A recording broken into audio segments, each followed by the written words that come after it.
Bom dia, amigos do basquete. Eu estou aqui para gravar um vídeo, na verdade serão dois, até porque surgiu aí uma solicitação de alguns colegas em relação àquele texto que eu coloquei sobre como formar um bom esportista, principalmente na parte final que diz respeito à avaliação e onde os autores falam de métodos quantitativos, métodos qualitativos. E aí alguns colegas me pediram para falar alguma coisa sobre o assunto, inclusive que surgiu uma dúvida, né? Uma última frase ali que ficou incompleta, que diz: é importante criar instrumentos para registrar as observações, e a frase foi interrompida. Então, na verdade, eu depois consultando aí os meus arquivos, a frase simplesmente ela quer dizer que você tem que ter esses instrumentos para poder criar uma sequência de observações para ter os resultados que são necessários. Então, eu resolvi dividir esse comentário em duas partes para não ficar muito longo. A primeira, eu vou falar especificamente sobre as questões da avaliação propriamente dita, né? Primeiro o primeiro comentário que eu queria fazer é que toda avaliação é extremamente complicada. Eu faço aqui uma autocrítica, porque na verdade uma das maiores dificuldades que eu tive e ainda tenho quando ministro algum curso ou nas minhas atividades na universidade é a questão da avaliação. Fazer uma avaliação justa, fazer uma avaliação que realmente meça, né, o desenvolvimento das pessoas que estão sendo submetidas a ela é uma tarefa muito difícil. E aí a gente entra numa outra questão, que é aquela avaliação do produto e do processo. Normalmente, o que a gente observa é que a avaliação ela é normalmente feita em relação ao produto. Você dificilmente vê uma avaliação em que se observe todo o processo para chegar no produto final. Então, normalmente, por exemplo, num curso, quando é que a gente faz a avaliação? Sempre no final.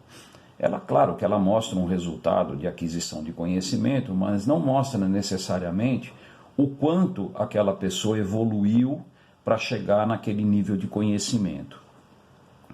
Então, é muito importante que essa avaliação ela seja constante, né? Que nós não nos limitemos a avaliar somente no final. Então, essa avaliação constante, inclusive, nos permite mudanças de rumo, já que a avaliação ela implica necessariamente numa mudança de comportamento. Se você avaliar e a pessoa não tiver uma mudança de comportamento adequado, na verdade, você não está avaliando nada. Então, para isso que é importante essa avaliação constante, né? Para que a gente possa realinhar os nossos objetivos e não esperar o final do processo para falar, puxa, isso aqui deu certo ou isso aqui deu errado. Então é muito importante que essa avaliação seja feita constantemente, periodicamente, e aí a maneira como ela vai ser feita é uma outra questão que nós vamos tratar mais para frente. Um exemplo que eu dou de avaliação totalmente inútil, e aí os mais velhos do grupo vão lembrar, é aquela avaliação que ocorria nas aulas de educação física, quando você era submetido a testes no início, né? O famoso burpee, que é aquele que você salta, agacha, lança a perna para trás, volta para a posição agachada, salta novamente, depois tinha abdominal, depois tinha a barra. E aí vinha a pergunta, para que aquela avaliação? Em que momento que ela era utilizada e para que ela era utilizada?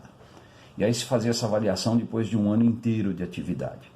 Então, e a mesma coisa acontece quando nós falamos de esporte.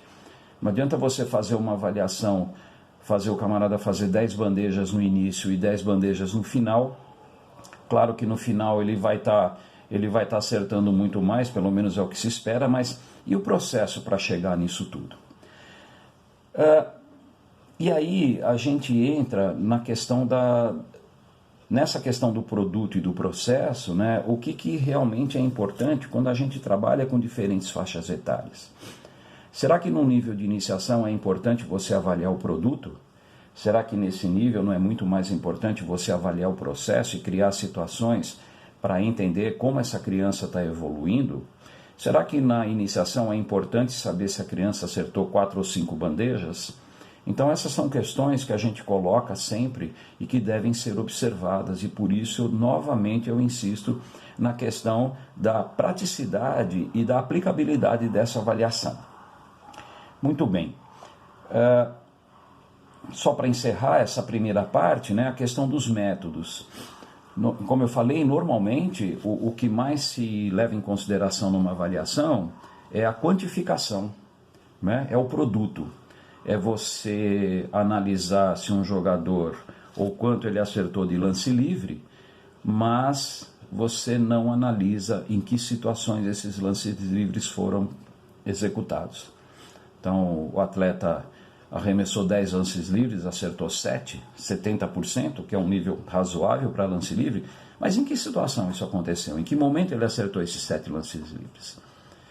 E aí, junto ao método quantitativo, que é importante, evidentemente, né, nós teríamos que analisar também a questão qualitativa, como eu falei, em que momento que isso aconteceu do jogo, qual era a situação do jogo.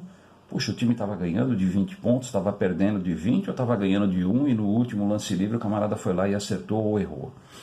Muito bem. Esse conjunto de métodos qualitativo e quantitativo é o que nós chamamos de scouting. E esse termo scouting, ele acaba sendo confundido com estatística. Então, quando você pega no final do jogo uma estatística, e isso a maioria das pessoas confundem, né? A imprensa, o scouting do jogo. Não, o scouting do jogo não é isso.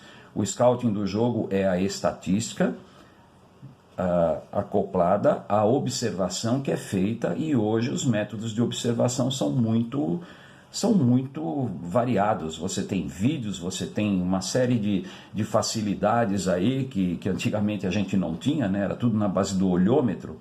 Mas, enfim, é muito importante a união desses métodos. Então, por exemplo, quando você pega lá o índice de produtividade, o índice de eficiência, no caso a ACB fala em valoração, o que você faz?